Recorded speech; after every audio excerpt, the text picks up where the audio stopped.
Dear listeners, welcome to the Deep Journal channel. By subscribing to our channel, you can be informed about detailed reports every time. The crisis that broke out in eastern Ukraine has already reached a global scale. Russia's successive military and diplomatic moves to eastern Ukraine alarmed Europe and the USA. After the emergency meetings held on Monday and Tuesday, the US and European states are trying to block Russia with both economic and military moves one after the other. However, the Russian Federation continues to deploy military units, heavy tanks, warplanes and special armored vehicles to Ukraine via Luhansk and Donetsk without slowing down. In a shocking decision on Sunday night, Russian Federation President Vladimir V. Putin officially recognized the independence of the separatists in Donetsk and Luhansk, pushing the world towards a major crisis. Russia immediately made military strategic cooperation with Donetsk and Luhansk regions, which it recognized independence.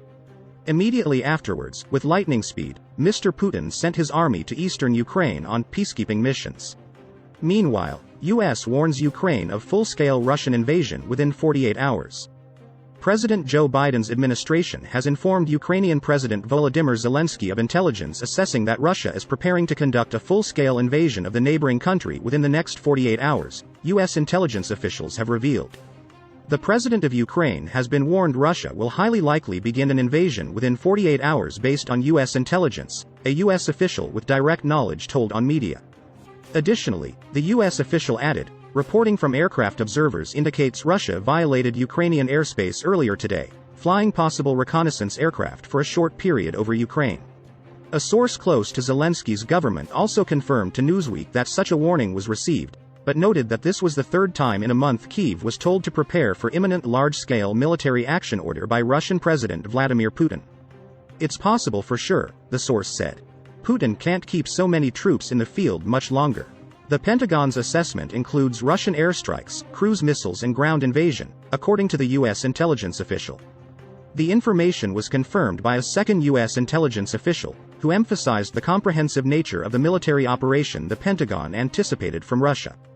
The official told that the invasion will include not only a push from the pro-Moscow rebel-held Donbass region in the east, where additional Russian units termed peacekeepers by Moscow were sent Monday, but also a major thrust toward the capital Kyiv from the northern border with Belarus, where Russian troops recently extended joint exercises with their ally.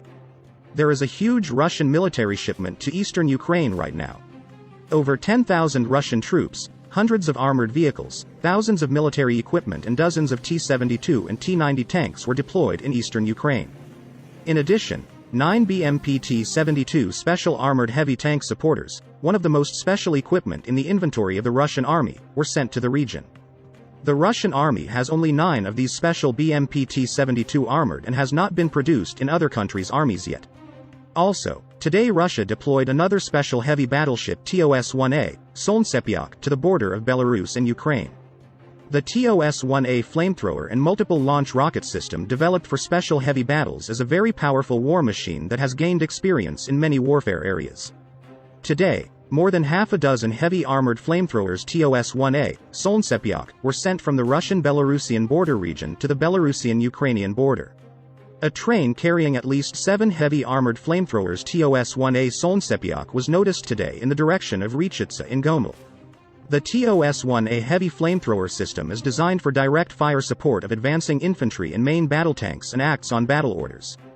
Extremely effective against resident personnel, TOS-1A is used to clear buildings, field fortifications and bunkers.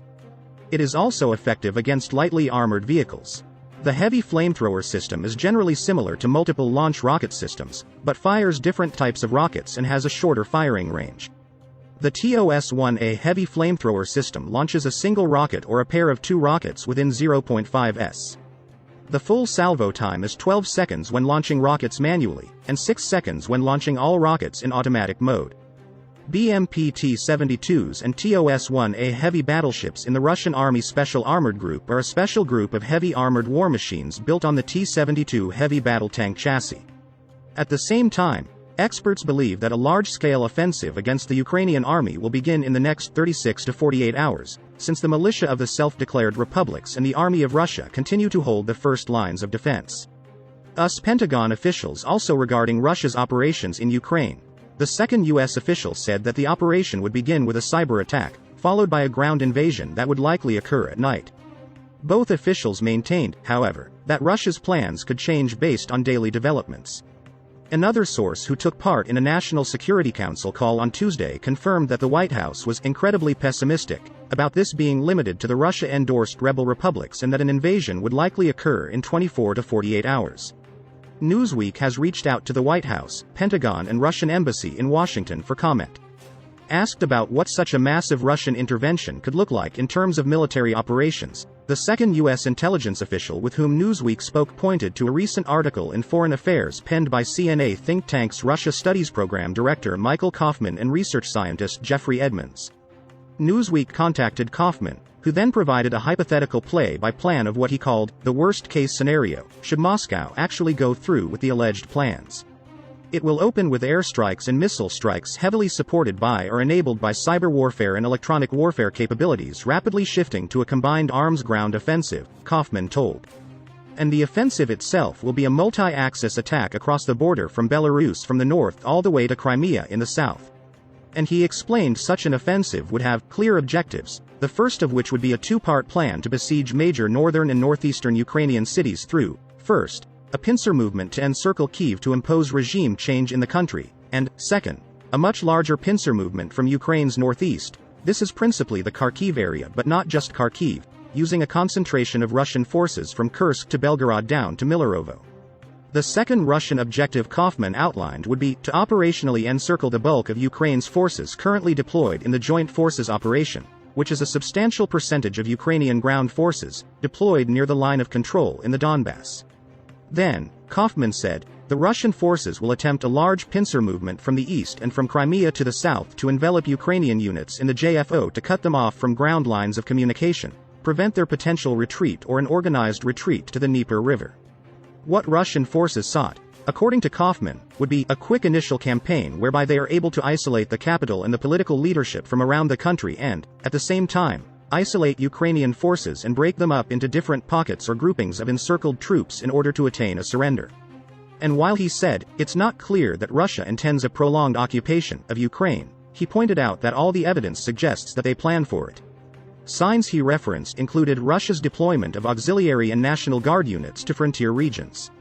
Kaufman also pointed out that, though Russian troops likely intend to occupy some parts of Ukraine for an extended period of time around, this did not necessarily or even likely mean the entirety of Ukraine, the largest country in Europe. As for Ukraine's capability to counter an initial invasion, Kaufman was skeptical that an armed forces, even beefed up with some Western military assistance and hardened by 8 years of clashes with Donbass separatists, was prepared for a larger conflict with its far more powerful neighbor. It is an understaffed force without experience in maneuver warfare, and major structural deficiencies in things ranging from logistics to availability, air defense and the like, Kaufman said.